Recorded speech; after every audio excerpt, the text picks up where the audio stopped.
Hey everybody, it's Lindsay Baker with the Action Hour, and boy do we have an hour for you. I am here with Chelsea V. Davis and her wonderful husband. Hi, Chelsea. Her wonderful husband, Jake Vaage, who is a hunter turned vegan activist. And you guys are here today to talk about a lot of things, but we want to just jump right into, tell us about, in fact, why don't we play this little video?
Wow. So that is the event that is coming up this week. And I do want to say that starts at 12 online. Is that correct? It is. Yeah, it's a live event. So people can just RSVP to our event page on Facebook, and then we're going to go live in the page itself. So it's really easy to attend. And also for the people in LA that plan on attending the Fur Free Friday here, which is at 10:30, you'll probably be done by then. But if you're not, and you only catch half of it, definitely get in there and get on and watch it. But if you only catch half, you can always watch the replay. So have no reason to miss either one of them. We want to see you guys at both of those events. So guys, you have so much to talk to us about today. What would you like to start with? Well, we can start with Fur Free Friday. Like, Fur Free Friday is an amazing event. I love being a part of it because it's generally an event that people come out to. Like, maybe if they don't do a lot of activism throughout the year, this is an event that's really important to them and they tend to come out to it. So we definitely, the organizers up here in Portland, wanted to figure out a way to make it virtual. And in doing that, we realized that it's so much more accessible now. And that's the thing that we kind of want to touch on this hour is really, you know, a lot of us activists or people who want to start getting more active for animals are feeling the limitations of the pandemic. And we just want to reiterate and encourage people that there's so much to do virtually. And that starts with attending virtual events like Fur Free Friday. This event is great. Like, you can sit home in your pajamas and you can learn how you can be an advocate for all animals, but especially fur-bearing animals and other animals that are, you know, brought into this world artificially, used and abused their entire lives, and then murdered gruesomely just for somebody to have clothing. It's completely, you know, barbaric and archaic, and it doesn't need to happen anymore. And so we're a part of a group, Compassionate PDX, that is moving towards having a statewide ban of fur, of the sale of new fur in Oregon. And this is a marriage of those two things. So it's Fur Free Friday, but it's also kind of a kickoff for that new campaign that we're moving from doing the ban of fur sales for just Portland to a full statewide ban. And we've got amazing speakers that are coming. We're doing a film screening. We've got calls to action. And we're even doing a raffle too. So just by attending, you're going to get entered into a raffle for a Fur-Free PDX shirt, and we've got these really cute pins from Herbivore Clothing and a vegan. I got your giveaway. You want me to play it for you? Your little giveaway movie? Oh, sure. Yeah. Yeah, there it is. So people will get that shirt, and then they'll get that cute little pin, and then we're also going to have a vegan cookbook for people. Wow. Just for attending? Yeah, just for attending, just because we want to encourage people to come and join in and ask questions. It's all going to be live, so people can be asking questions throughout, you know, how they can get involved or clarifying questions. If, you know, I wasn't aware that we had fur farms in Oregon, and so it was really interesting for me to learn that and how I can be an advocate for those animals, especially with the link to COVID right now. Like, there's a huge link between mink farms and COVID, and I know that you guys have talked about this before, especially Jane, and what's going on in Denmark and other countries, and how they're culling, meaning killing all of these animals, because the problem, with COVID and zoonotic diseases, which did I say that right? Zoonotic Thank diseases. you. Together we make a whole brain. We know what you meant. But the thing with diseases like that, like, COVID is, not only does it come from an animal and transmit to a human, but then it goes back and forth and it mutates. And so that's the importance of understanding that. And this is a great argument to be having right now, that why don't we just get rid of fur farms? Like, they're a health danger, they're a risk, they're environmentally destructive, they're, obviously cruel. And so let's just get rid of them. And so that's really what this event is about, is teaching people that, and teaching them how to learn how to talk to people about that subject, but also getting comfortable talking to your representatives. So one of our speakers is Kelly Peterson. She's the director for HSUS, Humane Society of the United States, Oregon. And she has so much experience with working with legislators, and also your commissioners and your city council, and just understanding the importance of building those relationships and how valuable those can be. And I've learned so much from her, so I'm really excited to hear her talk. Yeah, and I think what's happening now, as you say, digital activism is such a big thing that people can do now, and the push towards digital activism, it's really growing. I know a lot of organizations like the Humane League, for example, you can sign up for actionable items. And so if you're working from home, there are ways that you can still do quite a bit.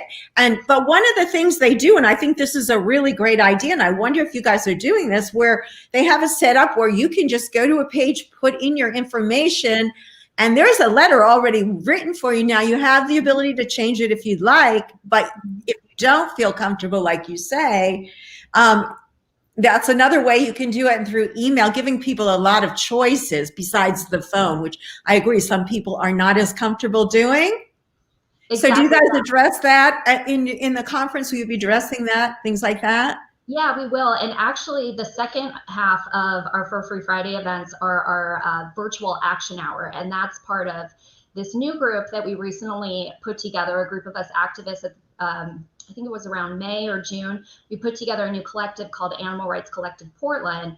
And we started doing about a month ago these virtual action hours where everybody hops on. It's all organized. And so the one on Friday will be specifically about the fur ban, and anybody can attend regardless if you're in Oregon or not. And it's really going to, thank you so much. And it's really going to teach people how to make the most of their time online. But with that, we have templates and everything. So it's like, okay, tweet this to this person. And, this is, people can go up, I think it's humanevoters.org. That should be a national website where people can go and they can see who the representatives are, and if your representatives vote towards helping animals or not. If they do, I always encourage people to reach out to them and thank them and build that relationship, because then you can reach out to them when there's like for example, Oregon, we've been trying to pass this coyote killing contest bill forever, this ban. And it's about building those relationships. So even though my representatives are already very supportive of animal issues, I'm constantly reaching out to them. I even have my commissioners text his cell phone number, and I text him, Yeah, I think texting is a great method too. And text storms are great. Mm-hmm. We've had some very successful text storms that we've launched off of this show, the Action Hour, for several organizations. So that's another great way to do it. So I have a couple of slides from the event here. Maybe you could just talk through them. Yeah, that sounds great. I believe they are for free. Yeah, virtual for free. So why don't we just talk through these, if you'd like. So I'm moderating the event. There's a group of us that are organizing, but I'm the main moderator. And so I'm really excited to just be sharing all this information and really, I see myself as a connector. Like I don't say anything that's new. I haven't done anything that's new, but I love connecting people and putting together events. And that's been a kind of a learning curve. I know for a lot of other event coordinators, like I had a vegan night market, and I was doing a lot of in-person events when COVID hit. And so it's just kind of trying to learn how to pivot. And so with that, I've been doing more virtual events, which has been really exciting. Yeah. So what's the difference between, I mean, in terms of preparing for a virtual event and grabbing that emotional, pull that you need, having that emotional pull to get people involved and rallied and so forth. Can you address that a little bit? That'd be an interesting thing to hear since you've had some experience in that. Yeah. So I think the nice thing about virtual events is people don't have to go somewhere. So it's a little bit easier for them. It's less of a commitment.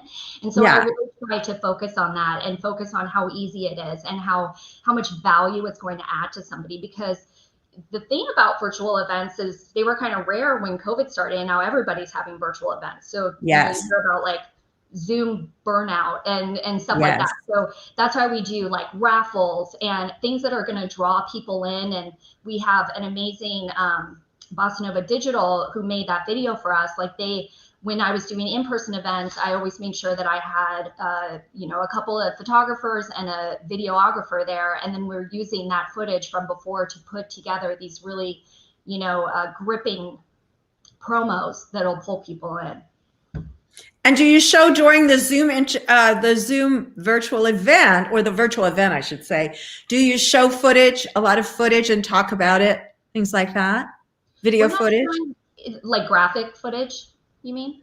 Not necessarily graphic footage, but anything that would promote, well, some of it, of course, would be graphic, but do you find using the audio visual video a good way to, success? Is it a successful tool, I guess is my question, for virtual events, do you think? I think it helps because it kind of breaks it up. So that's why I like having multiple speakers and try to keep things going. And then what we're doing for Free Friday is we're having a film screening after, which will still be in the same event page. And that is a Farm in My Backyard of We Animals. And then that's giving that, more concrete footage for people to learn from. Wow, that sounds great. Now, what is this film that you'll be showing? It's called Farm in My Backyard by We Animals.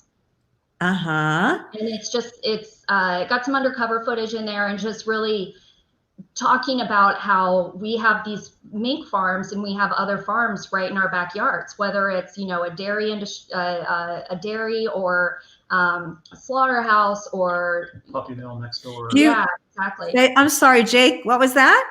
Or a puppy mill next door, or, you could. Yes. And do you guys find that they're backyard farms in the sense that they have a small number of them and they're typically really badly treated and neglected and so forth? That seems to be the model from the different rescues shows I've done with people that, it's all these little, I don't want to use the word mom and pop because that's too nice, but kind of people doing it. And they're not that it's, the professional ones are good, but you know what I'm saying? It's even worse because they don't even, they're not even taking care of the animals at all. Yeah. Or it's a hoarder situation. It was really interesting when, I know you guys have had a lot of fires this year. We're up in Oregon where we had the worst fire in history up here. Jake's mom actually got evacuated. Oh, and sorry. Well, thank you. She's fine now. Her house was fine, but we have a lot of, friends that their houses didn't make it. But the thing that was kind of a blessing in disguise was people were finding out about these hoarder situations or situations where animals were being abused. And so rescuers were able to get in there and remove those animals. And then those, people hopefully won't have animals again. But that's another thing. And actually something that helped Jake go vegan was when we started dating, I was on the board of a local farm sanctuary here, Out to Pasture. If you guys don't follow them. They're amazing. Wonderful people that really, truly care about animals. And I did most of their fundraising events, and I asked Jake to come volunteer for me. And he can talk about this, but I think farm sanctuaries are so powerful because they help people connect. And even though now it's a little bit harder, you can still contact farm sanctuaries and ask if you can if you can volunteer in a smaller group or do something where you just go alone and help, or there's different. Or just go to an event even, and that helps support them. So Jake, I do want to ask you how you made your transition from hunter to vegan. Can you tell us your story? I'm sure you've been asked before, but it'd be great to hear. Yeah. Well, I thought it's the nature of me being competitive. I thought I could trick her to not be vegan. Woo. Through logic, but I was sorely mistaken when the logic was presented, and it really started with the transition started with a 22-day challenge. And during that challenge, Chelsea brought this challenge to me. She said, "Hey, no pressure. You know, there's this challenge coming up. If you want to learn about veganism, you want to eat some." She said, "I'll take you to all the good vegan food places. In Portland, I'll cook you good vegan food. You know, being vegan improves blood flow to all areas of the body." And I was like, that's a pretty convincing argument. I can get behind that.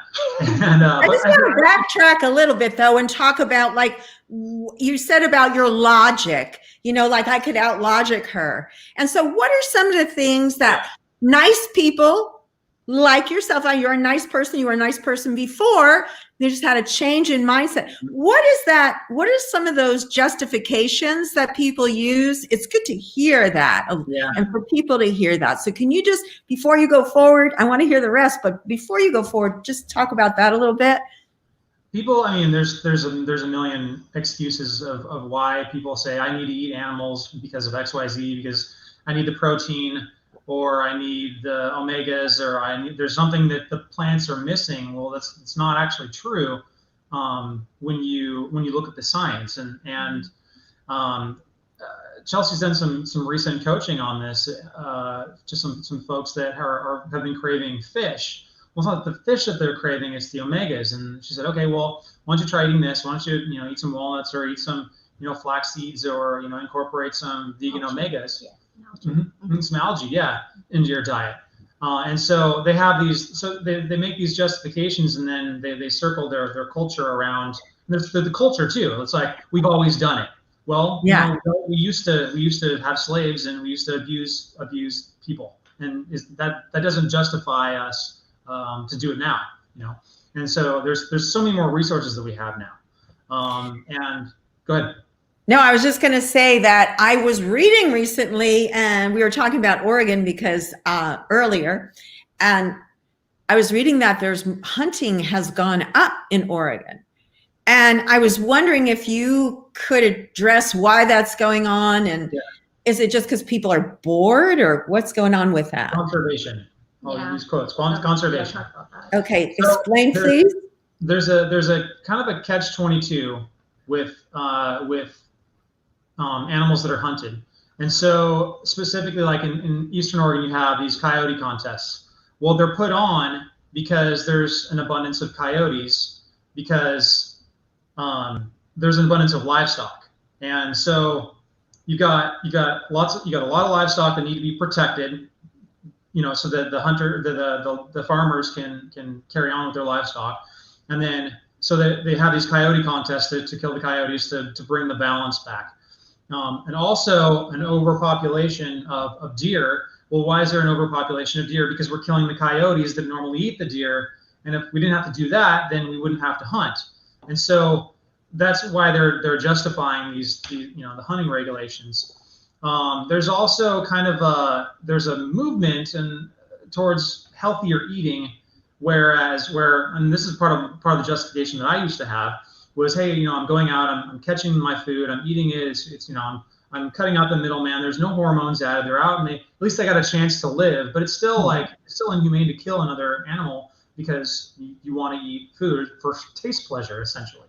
And so there was that bit that I can get all the food I need from plants, and I don't need to take another animal's life to get that food. And this idea of conservation is just it's a cycle. It's a vicious cycle that doesn't need to happen. Yeah, and that was something that we really talked about in the beginning too, because I asked him a lot of questions, and I think that's something that is always valuable when you're talking to somebody who's not like you, in any way, is we have 2 ears and 1 mouth for a reason. So asking open-ended questions like, what are your feelings when you shoot the animal? And he was telling me about, like, he does feel guilt, and he always goes and thanks the animal. And I asked him, like, well, do you make sure that the animal is a certain age? And he goes, oh yeah, I make sure that they're alone. And I was like, okay. So then I started asking him, well, what if that deer had a family, that she was out gathering for herself. And he's like, oh, okay. And then we started talking about conservation. And I was asking open-ended questions again, like, well, where do you think that money is going to? Like, you have to buy a tag, right, in order to kill an animal. And he's like, yes. And so it's just, there's a lot of things, just like we're products of our environment with anything, we're brought in, you know, when we hear just one side of an argument, we start to believe it and don't take the time to do some critical thinking on our own. Not saying that he's a very smart, brilliant man, that's why I married him, but to kind of take that a step further and be like, you know, where is that money going? Why are there more deer? Like, why? Kind of deal. Yeah, I think it's a good idea. I think that's a great approach to ask questions. And thank you for bringing that up. That's a good way for it, because there's a lot of people that want to approach others and they just don't even know how to start. So by asking and showing interest, I think is a great way. Let's look at another one of your slides here. Oh, okay, great. Yeah, so this is Kelly Peterson that I was talking about. She's going to be at Fur Free Friday, and she's going to really be diving into how we can connect better and build those relationships with our legislators, whether it's a state legislature, your governor, your representatives, your city council, your commissioner. Those are all important relationships to build. And they will help us later on when we have a bill that we're, you know, want to get behind, or just want to help animals, or, you know, anything that we're passionate about. Just relationship building is very, very important. So she's going to be talking about that. And then we also have Scott Baxter, who's going to be there. Let me ask you a question about relationship building. Oh, okay, great. Yeah, you have so much and you got a lot of good nuggets. So I want to make sure. So when you say relationship building with your representatives, are you talking about individuals such as myself or organizations? Because the question I'm having is, can individuals build a relationship with a representative? It seems like that's a little bit more, you know, they don't have time for each of us. So maybe can you address that? Because I think that's a question I was thinking. So I like to ask the questions, you know. Yeah, that's a great question. So I think both are important. It's definitely very valuable to be a part of an organization, a nonprofit that has some more leverage, because you always have power in numbers. Right. And so going as a group, representing a certain group, or as that group is working on a bill or, you know, a piece of legislation, you've got a little bit more power there. But when you're doing that, when you can connect individually with a representative, that is very, very valuable. And it's interesting because all the legislators or my commissioners or city council, anybody I've ever met with, they take time, they make the time for people, because not a lot of constituents actually reach out and ask to speak with them. Wow. And it's even easier because it's all over Zoom and a phone call. So you don't even have to go down, like, so we have Humane Oregon here, and every 2 years we have the legislature, the Oregon legislature, and they organize a lobby day. Anybody can organize a lobby day, or you can go in and you can make an appointment with one of your representatives and just go in and tell them, you know, like, these are the bills that I hear, you know, in the legislature right now, and I just want to voice that this is really important to me and I'd love to support you, and what information can I get to you to help you make, you know, basically an educated decision. And nice. Then, yeah. And they're very receptive because they want to hear from you, because you're voting them in or not. Yeah, exactly. They do. Like our new mayor, she and our new commissioner, they, you know, went door to door. And when they knocked on the door, I was like, great, what are your views on animal issues? Yeah. What are your views on climate change and, you know, helping vulnerable populations? And I, you know, built that relationship, and I got their phone numbers, and, you know, now I know them. And so now that they won, now I can go, hey, do you remember me? You stopped by my house, and I'm so excited that you won, and I'm really looking forward to supporting you. What can I do to help you? Yeah, that's good advice. I'm wondering if you should send letterhead with a little picture of yourself, so they keep seeing you, and then when you see them in person, they're like, oh, hi there. And they, you know, Chelsea, they know you by name. Yeah. That'd be cool. Okay, so this one we covered. So this is Scott Baxter. He used to work for HSUS, and he recently moved over to a new organization.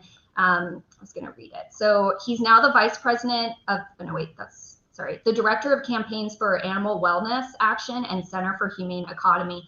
And he is a local here in Oregon, born and raised, and has a lot of experience with mink farming.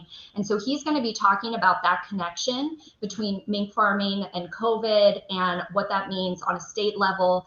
But again, anybody who's outside of Oregon, definitely come in and listen to these talks, because this is all information that's valuable no matter where you live. Even if you live outside of the US, like, it's still valuable information to understand. And then you can take those skills and you can apply them within your own, wherever you live. Yeah, I think if these type of virtual meetings and virtual events will bring a lot of education to, it's like the whole thing of putting up a poster in your neighborhood or putting it out on social media, whatever you message. I have a lost cat right now. So, but that sort of thing of getting that word out to a much broader audience. And I'm looking forward, maybe if one of the good things, one of the little teeny silver linings of all of this is to really build out this network where we activists can reach a much wider audience. So we don't have to really rely on the news media, because they normally will come out and shoot, I would do covering like the horse racing. They would come out, CBS or whatever, we're grateful they came out, but they'd shoot like a lot and then show like 5 seconds. Yeah. So it was up to us, you, me, and the other contributors to get the full story out. And this is wonderful. Now this new tool of digital activism, I guess that's my point. So yeah, thank you so much for coming on and talking about it. Here's another one of your slides. You want to talk? It's a little hard to see. I hope people can see that. Yeah, so this is the main Fur Free Friday event, kind of the schedule. So at 12 o'clock, we have the virtual rally with the speakers that we talked about earlier. And then at 1:15, I believe, then we're showing the film, and that is all in the event page itself. And then at 5 o'clock, we're doing that virtual action hour and really walking people through how they can get active virtually. Sounds fantastic. I'm going to make sure that I tune in for that for sure. I think we have one more here on this. So that one's just more about the virtual action hour that's at 5 o'clock on Friday. Perfect. And we're doing a raffle for that one too. So if people just showing up, you'll get entered into a raffle as well. I like raffles. Yeah. So by 5 o'clock, everyone should be available on Saturday for this part of it. And this seems to be it's all important, but this seems to be, if you really want to get that knowledge and you get a raffle on top of it, sounds phenomenal. Yeah. There's no lose situation. Let's see what else we have here. So you guys both do a lot of activism, but I understand that Jake is more your support where you are. Tell us about this new project you just started on. So I recently just started a new business called The Roaring Vegans with my good friend Julianne, and we make these really cute cups. I don't know if you see that, it says Go Vegan. Nice. Just personalized fun stuff. We make little pop sockets. This one has the vegan V on it. I don't know if you guys can see. Nice. And we also have stuff that's, social justice. And so everything benefits, and we have necklaces too. So I think that one is got a little. Oh, how pretty. Is that what type of, is that like a crystal? Yeah, it's an amethyst. So it's amethyst crystal. That's so pretty. Thank you. And does that go to benefit an organization, or is that funding something you're working on? Yeah, so a large portion of the proceeds, and then with a couple of the different items, 100% of the proceeds will go to various different charities, but mainly, like, we're vegan and we're social justice activists. So that's really our goal of this, is to get that messaging out there in a positive, ethical way, but then also at the same time raise money. And that's something, as someone who's an event coordinator, who my background is nonprofit work and fundraising, really, like I said before, pivoting and figuring out different ways to fundraise. So creating products. Another thing we do is we sell soy curls, of all things. We feature them a lot on our cooking shows. And I have a I got it for you. You want to show it? Oh yeah, that'd be great. You guys cooking the soy? We're going to be making some super yummy smothered wet burritos today using soy curls. Boom. Now I'm just going to throw these in my air fryer basket. Press out the additional moisture. If anybody has any questions or want to learn, reach out to Veggies Do It Better. 375. for about 15 minutes or so. So we're gonna start off with some Mexican seasoning. This is just a blend of cumin, chili pepper, garlic, onion, tomato powder, paprika, just some green peppercorns to taste, a little bit of oregano. A little bit short on my Mexican seasoning, I'm gonna use chili powder. So we're gonna make the soy curls and we're gonna shred them up and we're gonna mix in some beans just to get a little bit of added protein. So this called for veggie broth, but I always recommend people get bouillon cubes. A cup and a half of veggie broth. 16 ounces of tomato sauce, 2 tablespoons gluten-free flour, 1 teaspoon of unsweetened cacao powder, chili powder, 1 teaspoon, 2 teaspoons of cumin, 1 teaspoon of oregano, for 2 teaspoons of garlic, and I am definitely putting all of that in. A little bit of salt to taste. These are the tortillas we're going to be using too. These are from Follow Your Heart. They're ready.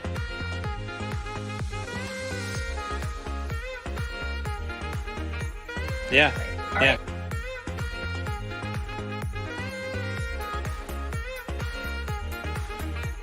Air fry that. Delicious. Oh yeah. I get a blender. But oh my.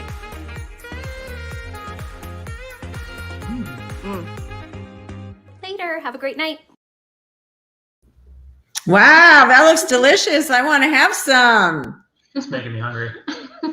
So you are selling soy curls, right? Distributing? Yeah, we use them to fundraise, I should say. I shouldn't say we sell them, but we use them to fundraise. We again, with relationship building, I built a relationship with Butler Foods and Dan Butler. And so we get them at a discount so then we can, use them as a fundraiser. And we've been able to donate cases and cases of soy curls to local vegan food justice programs. Our current beneficiary is Portland Burrito Brigade, and they make vegan burritos for people in need. Wow, that's fantastic. So the soy curls, if someone wants to buy them, can they buy them? Yeah, they just reach out to me. Yeah. Oh, okay. Okay, so they can reach out to you to buy them because they look really delicious. Now, also, Jake, you're involved with a company that is another ethical vegan company, and I have the website, I think. If I could share the screen while we're on the subject of vegan companies.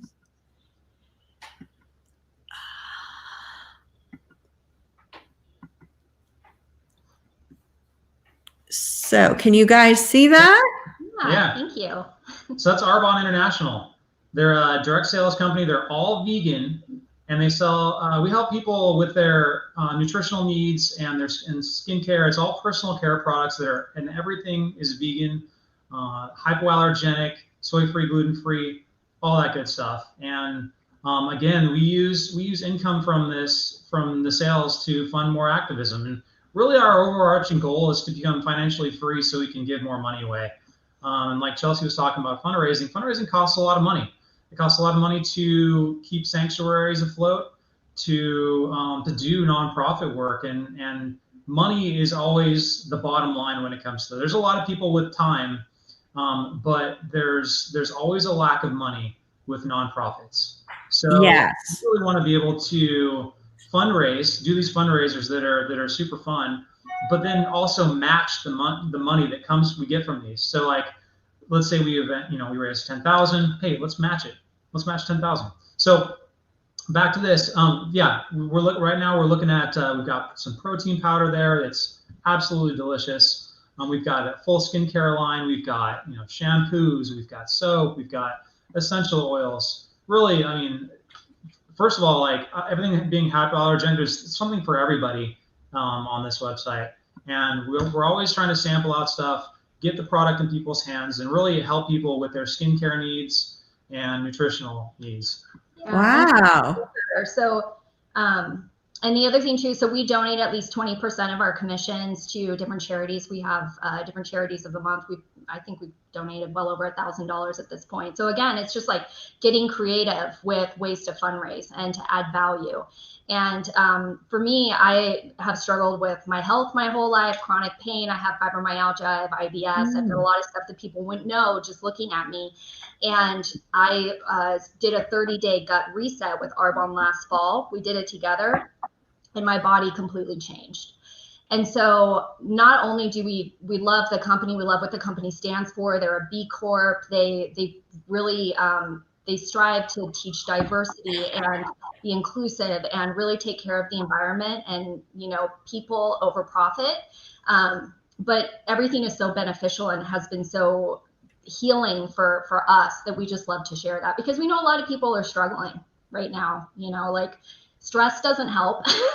No. Really stressful. And we all have so much of that. Yeah, and we tend to make, you know, not poor food choices, but sometimes we don't set ourselves up for success and making that healthy choice the easy choice. So that's what we like about this company is it's kind of a one-stop shop. Like I also have a lot of allergies, and so I don't have to worry about if my makeup is going to cause an irritation or if it's going to dry, you know, my curly hair out or things like that. So right. Yeah.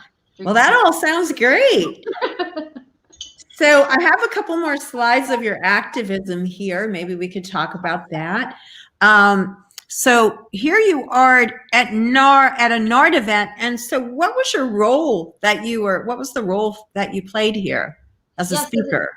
So this was the NARD event in Portland, which is National Animal Rights Day. It's an international event that originated in LA. And that was from 2 years ago when we had Earthling Ed come. Nice. And so we did a separate speaking engagement for him. And so I was up there I was the organizer for the event.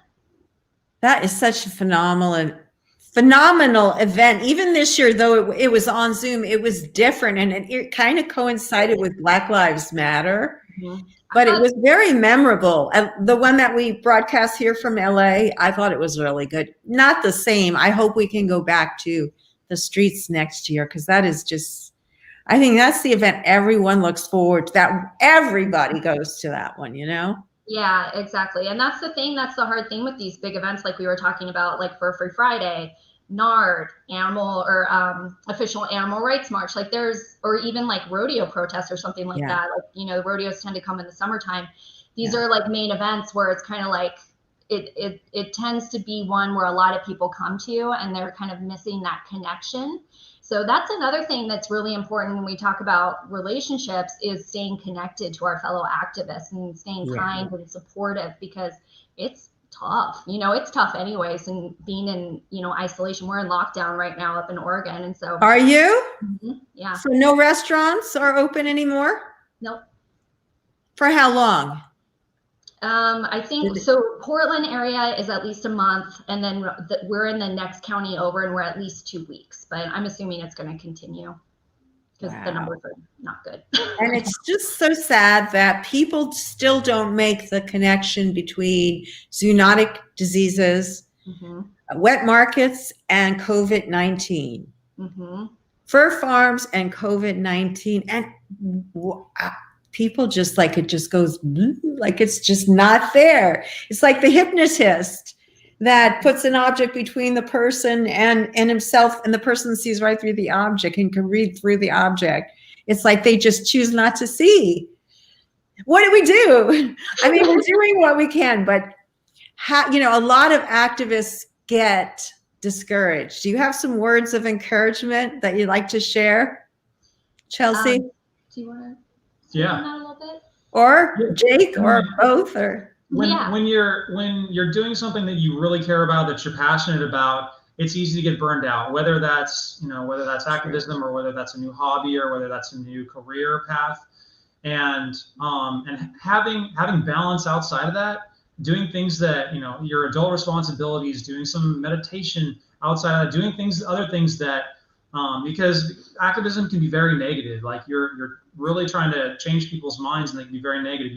You're exposed to, you know, horrific videos and all this negativity, but there's positivity within that. But you're engulfing yourself in the negativity. So having something that's like neutral, that's positive, just for you to help your self-care, to eat something healthy, to go on a walk, get your body moving. You know, do something that doesn't require, you know, the thing you're trying to accomplish, if that's activism. So I say having a balance.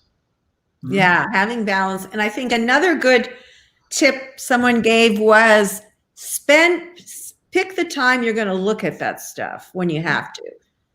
and not, you know, prepare, so you can be prepared and not overwhelm yourself too Yeah. much with it. That's great. This is something that I talk about too, is, you know, I think undercover videos are wonderful for people who are new. You know, if you're just going vegan and you need, like, it was a visual that helped me finally go vegan. It was an undercover video of from PETA of a baby cow being ripped away from their mother because cheese was the last thing, as with most people.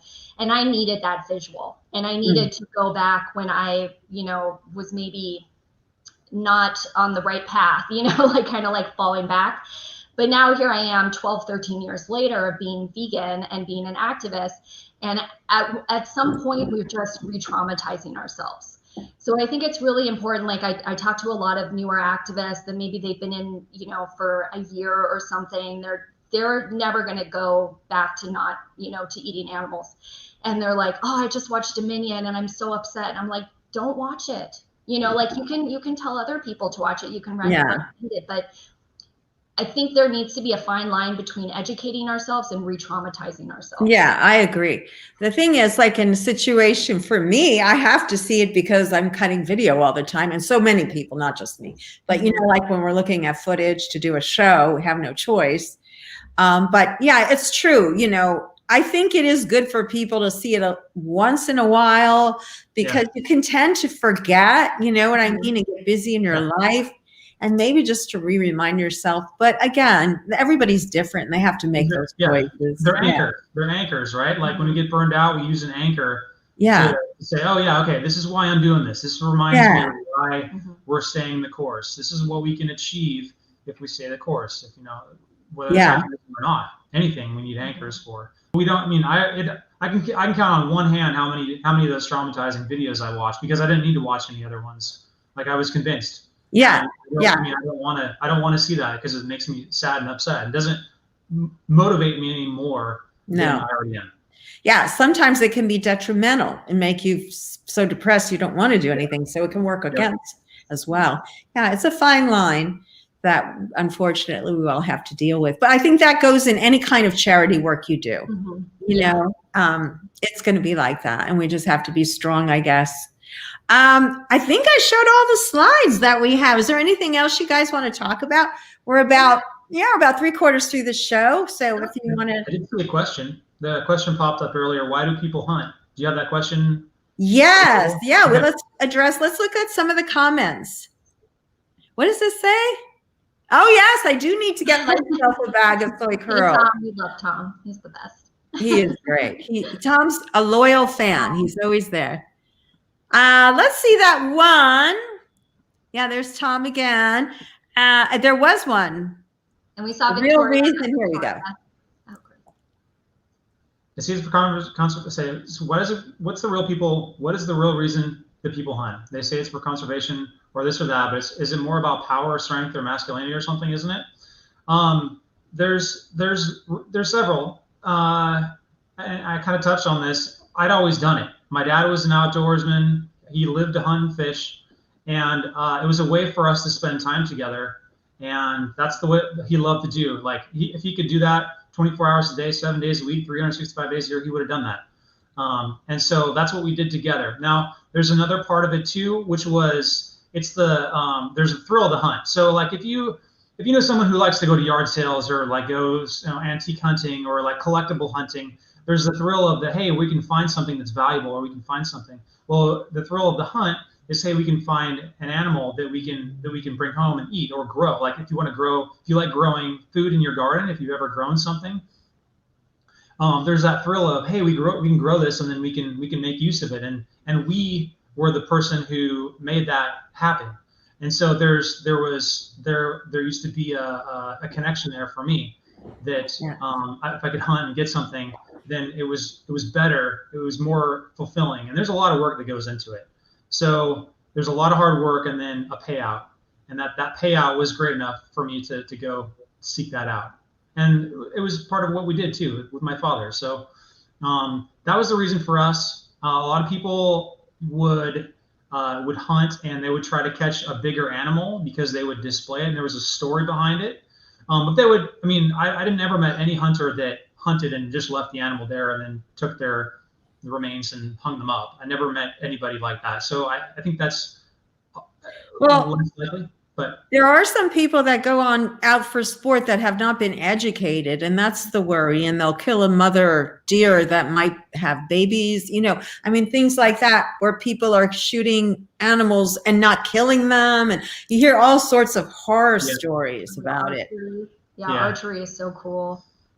Yeah. And it's just incredible that it's so promoted. I wish there was a way for people to do a virtual hunt. Well, it's interesting when you ask the people that are that eat animals, and they have no interest in going and using the knife themselves on the cow or the chicken or the pig. They're like, oh, I'll let somebody else do that, and that just shows the disconnection that we have with our food. And I mean, that's the gap that we have to bridge, you know, for people, and that gap is gradual. No one's going to respond to, hey, you're wrong for doing this. Like Chelsea was saying earlier, you have to start by asking questions and start opening the door and slowly moving in with logic and emotion. And being that example Yeah. too. We talk about that a lot too. It's like, it's tough, but we try to be as positive. And I hate to say that because there's this like toxic positivity thing, like we're logical people and we're real people, but we try to show, you know, what a healthy, happy vegan can look like, and how we can make a difference with anything that we care about, whether it's veganism or a social justice issue or the environment or whatever. We can make differences in our everyday actions. The thing that's most powerful, and I always talk about, you know, with veganism, is we make a choice every time we sit down to eat. You know, if we want to support cruelty or an ethical world or our environments, you know, humans surviving, like that's something, you know, people are like, save the earth. And it's like, the earth is going to survive. The earth will survive humans, but we might not. We might not. And or any of the other animals on the planet may go extinct. Yeah, you know, very soon, with less than 10 years, which is very scary. Connection. There was something I just thought of that I wanted to mention, and I just slipped through my mind. It was related to what you were saying, but yeah, it's just, the disconnect is incredible. But things are changing. And a lot more people, that's what it was. It's you've been vegan for 15 years, you said, something like that? Like 12, 13. Yeah, well, close enough. Yeah. Back then, wow, what a difference. Maybe one milk, soy milk, you were lucky to get, or rice milk was exotic. I mean, now it's like, I've only been vegan for going on 6 years, but I can see the big difference. It's exponentially. You see in the markets now popping up vegan section, vegan this, vegan that, vegan all, and it's great. And we have, as vegans, when you go in the market, you have to ask for vegan options. And I say it as loud as I can. And where's the Beyond Meat? So everyone here, you know, we have to speak up. What do you guys think? Yeah, no, I completely agree. And it's funny because do you guys have Grocery Outlet by you? No, I don't. It's a discount grocery store. And so I had heard that BioLife was in some of the grocery outlets nearby. And so I went to our local grocery outlet and they didn't have it. And so I found the manager and I was like, hey, can you order BioLife? And she's like, oh yeah, I saw that on the list, but I didn't know anything about it. And I was like, it's the best vegan cheese brand across the board. So she ordered it and like, she was super happy because she got a bunch of sales, you know? Yeah. And so I think you're right, like asking those questions, but more importantly, like, of course, vegan consumerism is important. It drives the market a little bit, but really it comes down to regulation. And so going back to building those relationships with your legislature and, you know, state and federal, and that's really where the big changes are going to happen, is if we have more regulation. Because even, you know, talking about toxicity in our products, like the FDA has not updated the list of do not use ingredients since the 70s. We only ban 11 to 14 ingredients, whereas Europe bans 1,400. I did not know that fact. So say that again. I want to write that down. Seriously. Say that again. Yeah, in the US, the FDA only bans 11 ingredients. But 11. And that list has not been updated since the 1970s. 2 years ago, there was a huge push in Congress to outlaw formaldehyde in baby care products, and it did not pass. So there's formaldehyde in baby care products. Yes. And that's documented and verified. Yeah. Oh my goodness. Yeah. And you said that European countries, how many do they regulate? Yeah, so the EU bans 1,400. Bans 1,400. Oh my goodness. I'm going to put this clip up on a social media site of us, if that's okay with you guys. Yeah, of course. Yeah. And so to get this. I don't think people know this. I don't think they do too. And that's the thing is people go into a grocery store and they think if it's in the grocery store, it's okay to eat and it's healthy to eat. And where can they find out more for themselves? Because we're going to have the non-believers. So where can they get more info? Honestly, you can Google it and it will pop right up. It's everywhere. So you can just Google US FDA, how many ingredients do they ban versus Europe? You can Google something like that and all of this will come up.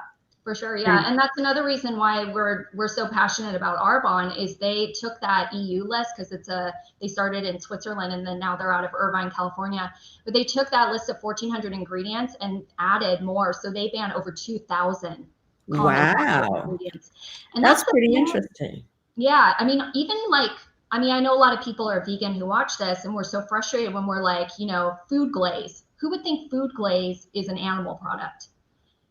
There's things that are hidden in our food, not only our food, but in our skincare. Oh, yes. Yes. And there's, our skin is our largest organ. So some products, if you touch your skin, it's going to go into your bloodstream in as little as 26 seconds. And that's huge. Like if you think about the cleaning products, if you have animals or babies crawling around on the floor and you just mopped with some toxic product and then that's going into their bloodstream, that's what I'm talking about being an educated consumer. Then also really getting as active as we can with legislation, because that's really what's going to change things.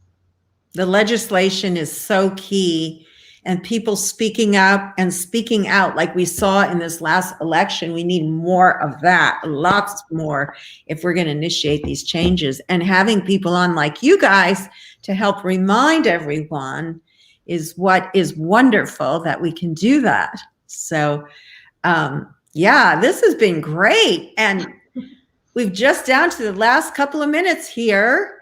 So we want to remind everyone, you want to just remind everyone about the virtual Fur-Free Friday time and so forth. Yeah. So it'll be at 1 o'clock, but you have different time schedules. So just quickly, if you want to go through the schedule one more time. Yeah, great. So people can find out more about the event. You can visit my Facebook page, Veggies Do It Better. I have all the upcoming events on there.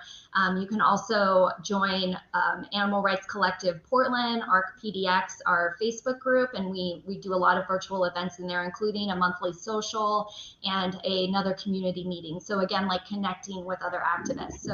But on Friday, it's Fur-Free Friday virtual, so anybody can attend. It's going to start live at 12 o'clock in the event page. We're going to have a bunch of different amazing speakers that are going to be teaching us, how to get involved, how to really equip ourselves to be the best advocates we can for animals, and just sharing information about Fur Ban Oregon.